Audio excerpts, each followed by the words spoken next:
मेरा नाम फरबीना है। मेरी उम्र 12 साल थी। मैं बहुत कम उम्र थी, जवानी की दहलीज पर कदम रख रही थी। जब मैंने अपने आप को देखा तो मेरे अंदर नाजुक हुस्न बहुत ज्यादा था। मेरी माँ और बहन भी मुझे बातें सुनाया करती थीं। छोटी सी उम्र में ही मुझे इतना बड़ा दुपट्टा दिया करती थी। मैं उस दुपट्टे को संभाल नहीं पाती थी और दुपट्टा अक्सर मुझसे इधर उधर गिर जाता था। तो मेरी अम्मी मेरे मुंह पर थप्पड़ मारती और मुझे डांटती। मैं हैरान हो रही थी कि आखिर मुझे क्यों मार पड़ रही है। मैंने क्या किया है। मेरी और भी बहनें थीं। मैं अपनी बहनों में सबसे छोटी थी। जैसे जैसे मैं बड़ी हो रही थी, मेरे जिस्म में कुछ ज्यादा तब्दीलियां आ रही थीं, जो बहुत ही ज्यादा अजीब थीं। मैंने बाकी लड़कियों को ऐसे नहीं देखा था। कम से कम मेरी उम्र की लड़कियां तो ऐसी नहीं लगती थीं। अब तो मेरी अम्मी ने कपड़ों के साथ दुपट्टा नहीं बल्कि चादर पहनाना शुरू कर दी थी। मैंने अम्मी से कहा कि मुझे गर्मी लगती है। अम्मी कहती कि गर्मी गई भाड़ में, इस चादर से अपने आप को लिपेट कर रखना, नहीं तो किसी दिन तेरे पीछे कोई मुसीबत हमारे घर में आ जाएगी। एक रात मेरी सारी बहनें बाजार जाने का प्रोग्राम बना रही थीं। मैंने कहा मैं भी चलूंगी। उन्होंने कहा नहीं, इस वक्त बाजारों में बहुत रश होता है, इधर उधर के सारे लड़के आते हैं। मैंने कहा तो क्या हुआ, रश में तो मजा आता है। मैंने भी अपने लिए चूड़ियां और चीजें लेनी हैं। मेरी बहन ने कहा कि तुझे लेकर जाएंगे तो शहर के सारे लड़के तेरी तरफ देखना शुरू कर देंगे और हमें शर्मिंदा नहीं होना। तू घर बैठ, हम तेरे लिए सामान ले आएंगे। मैं अपने कमरे में चली गई और फूट फूट कर रोने लगी और खुद को देखने लगी कि मेरा क्या कसूर है अगर मैं ऐसी थी। बहुत से लोग होते हैं जिनके साथ इस तरह की मामलात होते हैं। किसी का कद छोटा होता है, किसी का कद जरूरत से ज्यादा लंबा होता है, तो किसी के जिस्म में चर्बी ज्यादा होती है और कोई बहुत पतला होता है। अगर मेरा हुस्न ज्यादा था तो इसमें मेरा क्या कसूर था। मेरी अम्मी मुझे मेरी पसंद की कोई चीज भी खाने नहीं देती थी। मुझे इमली अचार खाने का बहुत शौक था, लेकिन वो ये सारी चीजें मुझसे दूर रखती थीं। वो कहती थी पहले ही तुमने अपना क्या हाल बना रखा है, अगर खट्टी चीजें खाओगी तो और भी बड़ी भैंस बन जाओगी। अपनी अम्मी के मुंह से ये लफ्ज सुनकर मुझे अच्छा नहीं लगता था। एक दिन मेरी कज़न ने मुझसे बहुत ही उल्टी बात कर दी। उसने कहा, जो तुम्हारा हाल हो रहा है ना, तुमसे कोई लड़का शादी नहीं करेगा। ये बात सुनकर तो मैं गुस्से से लाल पीली हो गई, उससे लड़ने के लिए खड़ी हो गई और मेरा दुपट्टा गिर गया। हम लोग एक कज़न की शादी में थे। सब लोग मुझे देखकर हैरान हो रहे थे। लोगों ने मेरी अम्मी से सवालात करने शुरू कर दिए कि आप लोग सबसे दूर दूर रहते हैं, ज्यादा आना जाना भी नहीं करते, और इसको तो आप कभी भी कहीं लेकर नहीं जाते। कहीं कोई ऐसा मामला तो नहीं है कि इसकी पहले शादी हुई है और आप लोगों ने किसी को बताया नहीं और ये तलाक लेकर वापस आ गई है। मेरी अम्मी ने कहा, कैसी बातें कर रही हैं, मेरी बेटी की शादी नहीं हुई, ऐसा कुछ नहीं हुआ। बस उस दिन के बाद से तो मेरी अम्मी ने मुझे किसी भी शादी में ले जाना ही बंद कर दिया। और ये वो उम्र थी जब शादियों में जाने का इंसान को बहुत शौक होता है कि तैयार होकर अच्छे कपड़े पहनेंगे, सबको देखेंगे, सलाम दुआ करेंगे, खाना पीना होगा। लेकिन मेरी अम्मी ने अब मुझे कहीं भी लेकर जाने से तौबा कर ली थी। आहिस्ता आहिस्ता मैं बड़ी होने लगी तो मेरी मुसीबतें और भी ज्यादा बढ़ने लगीं। मेरी अम्मी को हर 4 महीने बाद मेरे कपड़े बनवाने पड़ते थे। अब तो वो मेरे कपड़ों के अंदर इतना कपड़ा रखती थीं कि अगर मुझे कपड़े तंग हो जाएं तो वहीं से सिलाई करके कपड़ों को खुला कर दें। वो कहती थीं कि तेरे बाप की थोड़ी सी तनख्वाह है और मैं तेरे लिए हर 4 महीने बाद नए कपड़े नहीं बनवा सकती। मेरी एक बहुत अच्छी दोस्त थी जिसका भाई बाहर के मुल्क में होता था। मैंने उसे अपना मसला बताया। उसने कहा, एक दवा होती है, गोलियां होती हैं, इनसे ये मसला हल हो जाता है। अगर तू वो गोलियां खा लेगी तो तू भी आम लड़कियों की तरह नॉर्मल हो जाएगी। ये बात मेरे दिमाग में बैठ गई कि मैं नॉर्मल नहीं थी। मैंने उसे कह दिया कि वो मेरी मदद करे, मुझे किसी तरह वो गोलियां मंगवा कर दे दे, मैं उसे पैसे दे दूंगी। ये कहकर मैं पुरसुकून हो गई। फिर 2 से 3 दिन बाद मेरे लिए एक रिश्ता आ गया। अम्मी ने मुझसे कहा कि तुम तैयार रहना। ये सुनकर मैं समझ गई कि मैं अपने घर वालों पर बोझ बन गई हूँ और वो जल्द अज जल्द मुझसे जान छुड़वाना मैं चाहते थे। खामोश हो गई। बोलती भी तो क्या बोलती। अपनी अम्मी से लड़ाई तो नहीं कर सकती थी। मुझे इस बात का एहसास था कि वो मेरी माँ है, लेकिन वो शायद ये बात भूल गई थीं कि मैं उनकी औलाद हूँ, वो भी सबसे छोटी। लेकिन अपने वजूद की वजह से मैं सबसे बड़ी लगती थी, इसलिए वो घरवाले सबसे पहले मेरी शादी कराना चाहते थे। जब मेरे लिए शाम को रिश्ते वाली आईं तो मैंने काले कपड़े पहन लिए। मेरी अम्मी कमरे में आईं और मुझे देखा। मैंने कहा, अम्मी कैसी लग रही हूँ? मैं बहुत खूबसूरत लग रही थी। उन्होंने कहा, ये सूट के साथ ये दुपट्टा क्यों लिया है? मैंने कहा, इसके साथ यही दुपट्टा है। अम्मी ने कहा, ये तो बहुत छोटा है। मेरी दूसरी बहन को कहा वो दूसरा दुपट्टा लेकर आए, वो सूट के साथ चल जाएगा। जब मेरी बहन वो दुपट्टा लेकर आई तो वो बहुत बड़ा था। मैंने कहा, अम्मी मैं इस दुपट्टे को कैसे संभाल पाऊंगी? अम्मी ने कहा कि संभालना पड़ेगा, अपने आप को छुपा कर बैठना। मुझे उनकी बातें बहुत अजीब लग रही थीं। फिर उन्होंने मुझे दुपट्टे में ऐसे लपेट दिया कि बस मेरा चेहरा ही दिखाई दे रहा था और मुझे कहा कि 15 मिनट बाद चाय लेकर बाहर आ जाना। लड़के वाले आ चुके थे। लड़के की माँ, फूफी और दादी आई थीं। वो लोग अम्मी से बातें कर रही थीं। मुझे मेरी बहन ने आकर खबर दी। उसने कहा कि ये लोग तो जॉइंट फैमिली वाले हैं, इनका घर मर्दों से भरा पड़ा है। क्या बनेगा तेरा वहां? तुझे तो अपने आप को इस तरह से छुपाकर रखना पड़ेगा जैसे पुराने जमाने में मिस्र के लोग किया करते थे, जिसमें सिर्फ उनकी आंखें नजर आती थीं। वो बन के घूमना पड़ेगा। वो बुरी तरह मुझ पर हंसने लगी और उसके हंसने की आवाज मेरे दिमाग में किसी हथौड़ी की तरह लग रही थी। ये सब मुझसे बर्दाश्त नहीं हो रहा था। 15 मिनट के बाद मैं बाहर आई तो जिस तरह से मैं बाहर आई थी, जाहिर है उन्होंने मुझे देखकर अजीब सा ही रद्द-ए-अमल देना था। फिर जब मैं सोफे पर बैठी तो मेरा दुपट्टा थोड़ा सा ढलक गया। कुछ मैं खुद भी लापरवाह सी थी और कुछ मुझसे ये दुपट्टा इतना संभाला भी नहीं जा रहा था। उन्होंने कहा, बहन बुरा न मानना, लेकिन आपकी बेटी की शादी पहले से हो चुकी है। तो मेरी अम्मी ने कहा, नहीं इसकी शादी नहीं हुई, ये तो सबसे छोटी है। वो तो चौथी वाली की पढ़ाई चल रही है और वो पढ़ाई में बहुत लायक है, इसीलिए हम चाहते हैं कि वो पढ़ाई पूरी कर ले तो उसकी शादी करवा दें। उन्होंने कहा कि ये तो शादीशुदा लग रही है, ऐसा लग रहा है इसके 2-3 बच्चे हैं और ये बेचारी परेशान लग रही है। ये बिल्कुल वैसी लग रही है, ये तो गैर शादीशुदा लड़की नहीं लगती। गैर शादीशुदा लड़कियां तो दुबली पतली होती हैं। माना कि शादी के बाद औरत का वजन थोड़ा बढ़ जाता है और जिस्मानी शक्ल भी बदल जाती है, लेकिन शादी से पहले तो मैंने किसी लड़की को ऐसा नहीं देखा।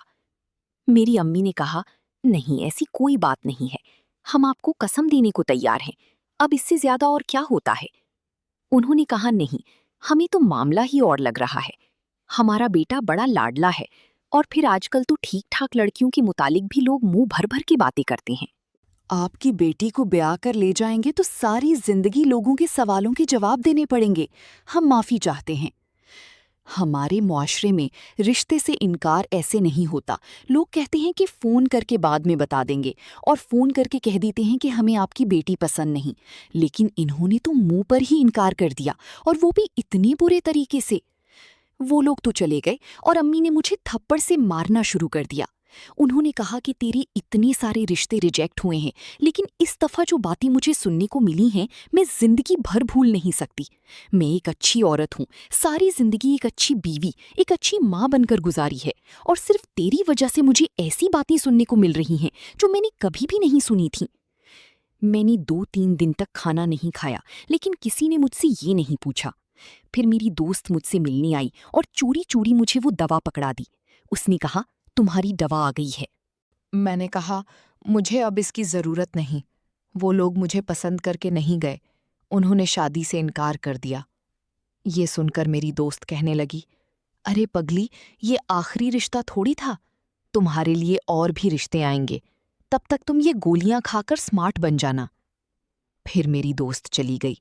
मैंने उसके सामने कुछ गोलियां एक साथ खा ली।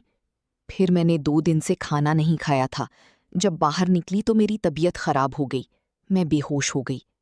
जब मुझे होश आया तो मैं अपने कमरे में थी।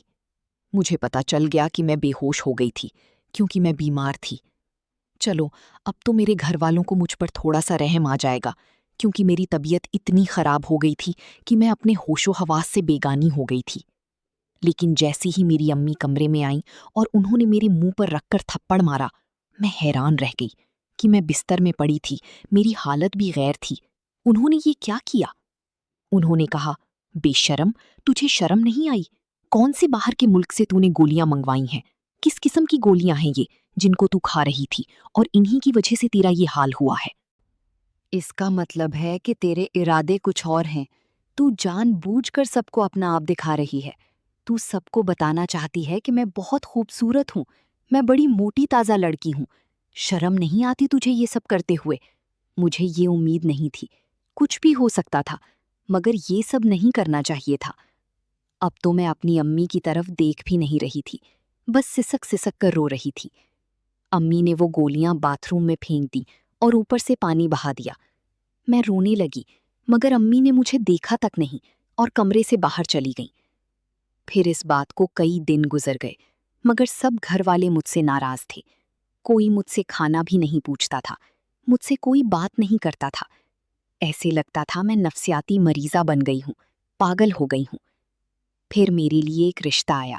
लड़की की माँ देखने के लिए आई, लेकिन लड़की की माँ की आंखें कमजोर थीं। उनके साथ उनकी एक भांजी भी थी। उसने उन्हें बताया कि लड़की अच्छी है, हमें पसंद है। मैं चुपचाप बैठी रही। मैंने कोई बात नहीं बोली, अपने आप को चादर में छुपा के रखा था। मेरी बहनें हंस रही थीं कि अगर तुम्हारी सास की आंखें कमजोर ना होती तो वो कभी भी तुम्हारे लिए हाँ ना बोलती। और जो लड़की साथ आई थी, उसकी उम्र तो कम थी, उसे क्या पता तुम्हारे क्या हालात हैं। अब मैं किसी भी बात का जवाब नहीं देती थी। मैं अपने लिए लड़ना छोड़ चुकी थी, क्योंकि मुझे पता था कि अभी मेरे सामने एक और जंग थी। मेरे होने वाले शौहर ने भी कहना था कि तुम्हारी पहली शादी हुई है या तुम्हारे कोई बच्चे पैदा हुए हैं। मुझे ये सब सुनने की आदत हो गई थी। जब मेरी शादी की तैयारियां हो रही थीं, तो मेरे कपड़े बनकर आ रहे थे। मेरी सास बहुत अच्छी थी, बहुत प्यार से बातें करती थीं। उन्होंने कहा, कपड़े पहनकर एक दफा देख लो। मेरी बहन के मुंह से निकल गया। उसने कहा, अभी तो शायद पूरे आ जाएंगे, लेकिन बाद में तो खुली करवाने ही पड़ेंगे। शायद 1-2 हफ्ते के बाद ही खुले करवाने पड़ी। मेरी सास ने कहा, ऐसी बातें क्यों कर रही हो? जरूर मजाक कर रही हो, लेकिन होने वाली दुल्हन के साथ ऐसा मजाक नहीं करती। होने वाली दुल्हन पर अल्लाह का बड़ा करम होता है। उसकी शादी हो रही होती है। जब वो रुखसत होती है, अपने घर में कदम रखती है, उस वक्त तो जो भी दुआ करे पूरी हो जाती है। उसका दिल मत दिखाओ।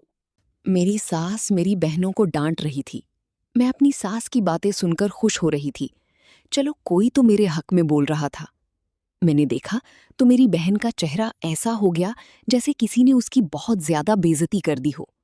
मुझे पहली बार ऐसा लगा जैसे किसी ने मेरा साथ दिया है। लेकिन मेरी सास, अगर वो मुझे किसी दिन देख लेती तो शायद वो मेरा साथ ना देती। मैंने अपने शौहर की तस्वीर देखी। अब मुझे डर लगने लगा। और मेरी सास ने भी मुझे बताया कि मेरा एक ही बेटा है और वो बहुत जज्बाती है, उसको गुस्सा बहुत आता है। इसलिए मुझे ऐसी लड़की चाहिए जो सब्र कर सके। मैं बिल्कुल खामोश रही, एक जिंदा लाश लग रही थी। आज मेरी शादी की रात थी। मेरा शौहर आने वाला था। मुझे मालूम था वो भी मुझे देखकर बुरा भला कहेगा। मुझे उसकी बातें सुननी पड़ेंगी। सारी जिंदगी ये सब बर्दाश्त करना पड़ेगा।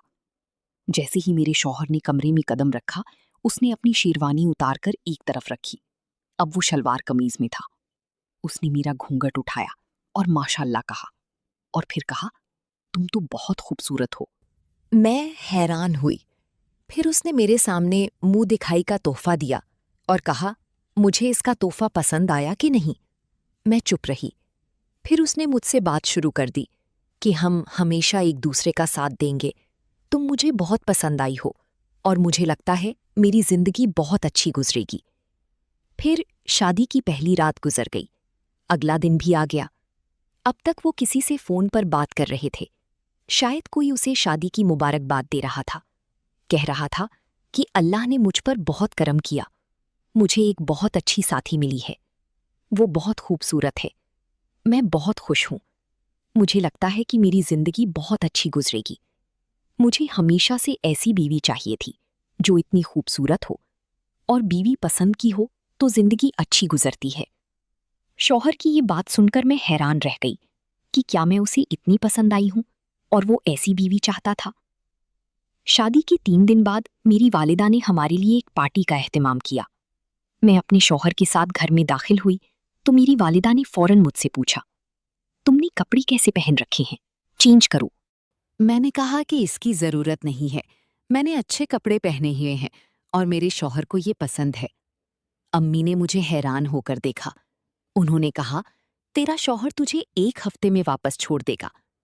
मैंने कहा, 1 हफ्ते में क्या, पूरी जिंदगी में नहीं छोड़ेगा। मेरे शौहर ने मेरी अम्मी को देखा तो कहा, क्या बात है आंटी, कोई परेशानी है? उन्होंने कहा, नहीं बेटा। हम खाना खाने बैठे तो मेरी बाकी बहनें भी मौजूद थीं। मेरे शौहर ने उनके सामने मेरी बहुत तारीफें की। उनसे कहा, जब से फरबीना मेरी जिंदगी में आई है, मेरी तो जिंदगी मुकम्मल हो गई है। मैं बहुत खुश हूँ। वो मेरा बहुत ख्याल रख रहा था। हम लोगों ने एक ही प्लेट में खाना खाया। फिर वो मुझे बाहर घुमाने ले गया। उसने मुझे कोई बड़ी चादर ओढ़ने का भी नहीं कहा। उसके पास गाड़ी थी। उसने कहा, गाड़ी में ही तो बैठना है। बहुत अच्छी तरह से पेश आ रहा था। बार बार मेरी तरफ देखकर मुस्कुराता था। मुझे मेरे कान में कोई बात कहता और फिर मेरी अम्मी और मेरी बहनें ये सब कुछ देख रही थीं और उनके चेहरे अजीब से बने हुए थे। वो हैरान हो रही थीं कि उसका शौहर तो उसे हाथ का छाला बनाकर रखे हुए है और ये सिर्फ शादी के शुरू में ही नहीं हुआ था। आज हमारी शादी को 5 साल हो गए थे। अल्हम्दुलिल्लाह मेरे 2 बच्चे हो गए हैं। आज भी मेरे शौहर का रवैया मेरे साथ वैसा ही है। हम लोग बहुत खुश हैं। शायद मर्दों को इन सारी बातों से फ़र्क नहीं पड़ता और उन्हें यही सब कुछ अच्छा लगता है।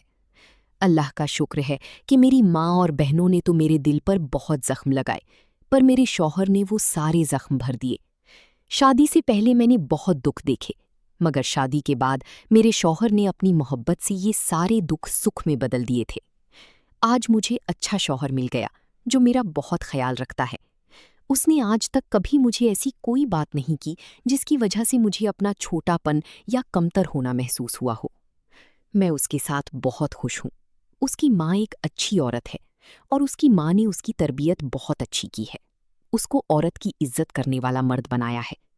आज मेरे 2 बेटे थे, इसीलिए मैंने सोचा कि मैं भी अपने बेटों की ऐसी ही तरबियत करूंगी।